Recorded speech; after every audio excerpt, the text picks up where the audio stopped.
Hi weavers, welcome to our channel the fountain Telugu stories series. Episode 6 బంధనం మరియు స్వేచ్ఛ. ఒక చిన్న వార్త.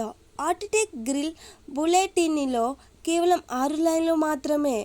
హెన్రీ క్యామెరన్ రిటైర్ అయ్యారు.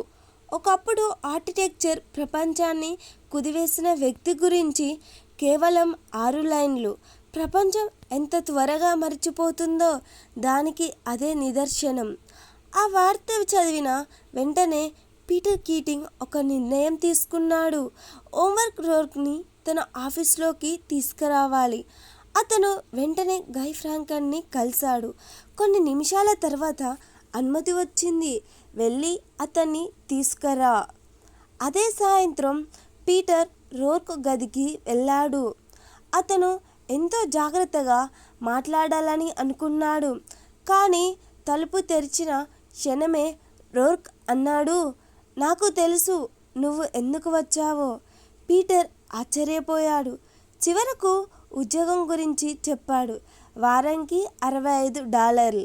ఫ్రాంకెన్ మరియు ఎయిర్లో పని. రోర్క్ ఒక్క క్షణం కూడా ఆలోచించలేదు. సరే వస్తాను అన్నాడు.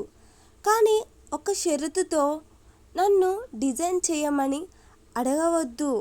నిర్మాణం, ఇంజనీరింగ్, సైట్ ఇన్స్పెక్షన్ ఏదైనా చేస్తాను, కానీ నకిలీ అందాల కోసం నేను పని చేయను. పీటర్ అంగీకరించాడు. అయినా అతని మనసులో ఒక ప్రశ్న. ఎందుకు రోర్క్ ఇలా సులభంగా ఒప్పుకున్నాడు? రోర్క్ సమాధానమిచ్చాడు, నాకు పని కావాలి, ఇక్కడ లేదా ఎక్కడైనా, కానీ నేను నా లక్ష్యాన్ని మర్చిపోలేదు.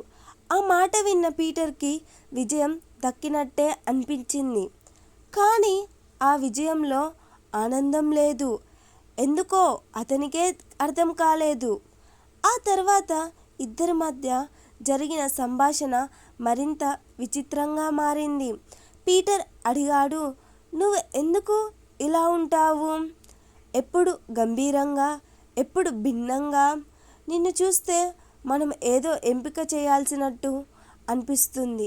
రోర్క్ ప్రశాంతంగా అడిగాడు, నేను ఎప్పుడైనా నీకు ఏదైనా ఎంచుకోమన్నానా? పీటర్ సమాధానం చెప్పలేకపోయాడు. ఎందుకంటే సమస్య రోర్క్లో కాదు, అతని ఉనికిలో ఉంది. రోర్క్ లాంటి మనిషి ఎదుట నిలబడితే మనల్ని మనమే ప్రశ్నించుకోవాల్సి వస్తుంది.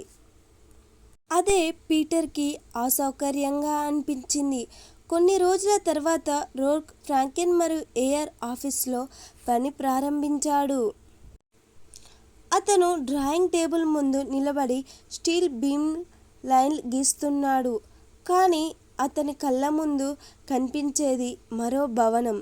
అది నిజమైన రూపం, అందమైన రూపం, తను నిర్మించాలనుకున్న రూపం. అయితే అతను దాన్ని కాగితంపై గీయలేడు. ఇతరులు చెప్పినట్లు గీయాలి. అది అతనికి శిక్షలా అనిపించింది. అయినా అతను ఓపికగా ఎదురుచూశాడు తన సమయం కోసం, తన అవసరానికి. పీటర్ మాత్రం తరచుగా రోర్క్ సహాయం తీసుకుంటూనే ఉన్నాడు. డిజైన్ సమస్యలు వచ్చినప్పుడల్లా రోర్క్ దగ్గరికి వచ్చేవాడు. రోర్క్ గంటల తరబడి పనిచేసి భవనాన్ని మెరుగుపరిచేవాడు. అతని పేరు లేకుండానే, అతని కీర్తి లేకుండానే అతను కేవలం మంచి భవనం కోసం పనిచేశాడు. అది అతని స్వభావం. ఒకరోజు నిర్మాణ స్థలంలో రోర్క్ ఒక ఎలక్ట్రీషియన్ని గమనించాడు. అతను గంటలుగా ఒక సమస్యతో కష్టపడుతున్నాడు. రోర్క్ దగ్గరికి వెళ్ళి అన్నాడు, అలా కాదు, ఇలా చెయ్యి.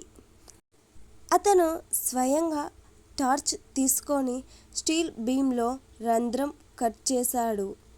ఆ పనిని చూసి ఎలక్ట్రీషియన్ ఆశ్చర్యపోయాడు. నువ్వు నిజంగా ఆర్కిటెక్ట్వేనా అని అడిగాడు. రోర్క్ నవ్వుతూ అన్నాడు, నేను ఎలక్ట్రీషియన్ కూడా చేశాను, ప్లంబర్ కూడా చేశాను, రివెట్ క్లచర్ కూడా చేశాను. ఆ మనిషి పేరు మైక్. అతనికి మనుషుల కంటే పని ముఖ్యం, నైపుణ్యం ముఖ్యం. అతను రోర్క్లో అదే చూశాడు.